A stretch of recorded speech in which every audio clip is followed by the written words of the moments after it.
અંકલેશ્વરની royal academy computer ક્લાસીસની આડમાં ચાલતું duplicate માર્કશીટનું કૌભાંડ ઝડપવાના મામલામાં પોલીસે મુખ્ય સૂત્રધારની દિલ્હીથી ધરપકડ કરી કાયદેસરની કાર્યવાહી હાથ ધરી છે.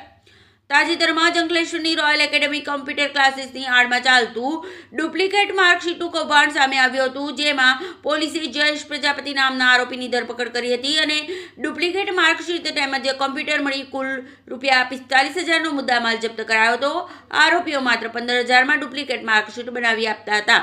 આ મામલામાં ડુપ્લિકેટ માર્કશીટ બનાવી આપનાર દિલ્હીના ભેજાબાદને ઝડપી પાડવા પોલીસે તપાસનો ધમધમાટ શરૂ કર્યો હતો.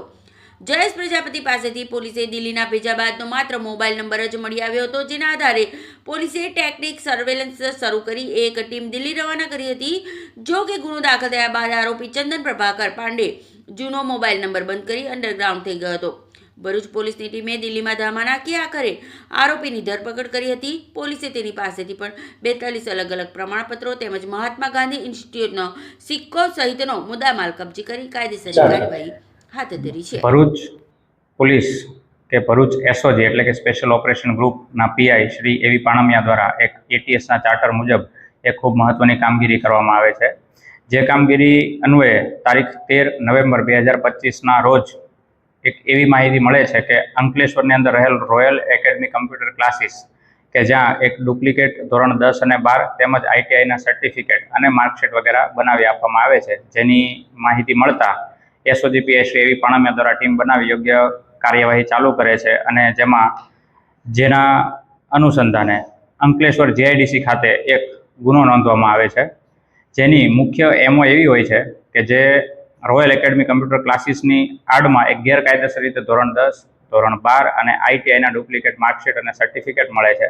અને એની સાથે મુખ્ય આરોપી છે એક જયેશ કિશનલાલ પ્રજાપતિ કે તેની પાસેથી એક mobile phone, del computer CPU, એક પ્રિન્ટર અને ટોટલ 21 સર્ટિફિકેટો કે જે ડુપ્લિકેટ હોય છે તે મળી આવે છે અને જે અન્વયે આગળની કાર્યવાહી ચાલુ કરવામાં આવે છે. અને જ્યારે તેની પૂછપરછ દરમિયાન એવું પૂછવામાં આવે છે કે આ જે માર્કશીટ વગેરેથી ક્યાંથી બનાવે છે, તો તે માહિતી દરમિયાન કે પૂછપરછ દરમિયાન એવી માહિતી જણાવે છે કે કોઈ એક વ્યક્તિ જે છે જેનો મોબાઈલ નંબર એની પાસે છે, જે એમના કોન્ટેક્ટમાં રહી અને તેમની પાસેથી ડુપ્લિકેટ માર્કશીટ વગેરે મંગાવતો હોય છે.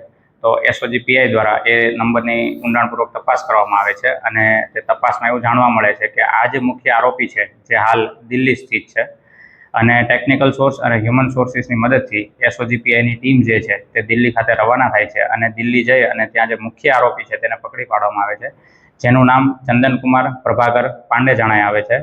અને તે ત્યાં દિલ્હી ખાતે વજીરપુર ઇન્ડસ્ટ્રીયલ એરિયામાં રહેતો હોય છે અને ત્યાં સર્ચ ઓપરેશન કરતા તેમની પાસેથી પણ ડુપ્લિકેટ સર્ટિફિકેટ અને પ્રમાણપત્રો ટોટલ 42, આ ઉપરાંત મહાત્મા ગાંધી ઇન્સ્ટિટ્યૂટનો એક સ્ટેમ્પ એક મળી આવે છે, એક મોબાઈલ, એક લેપટોપ વગેરે વસ્તુ મળી આવે છે અને ત્યાંથી ટ્રાન્ઝિટ રિમાન્ડ લઈ ભરૂચ લઈ આવવામાં આવે છે અને આગળની કાયદેસરની કાર્યવાહી હાલ ચાલુ છે.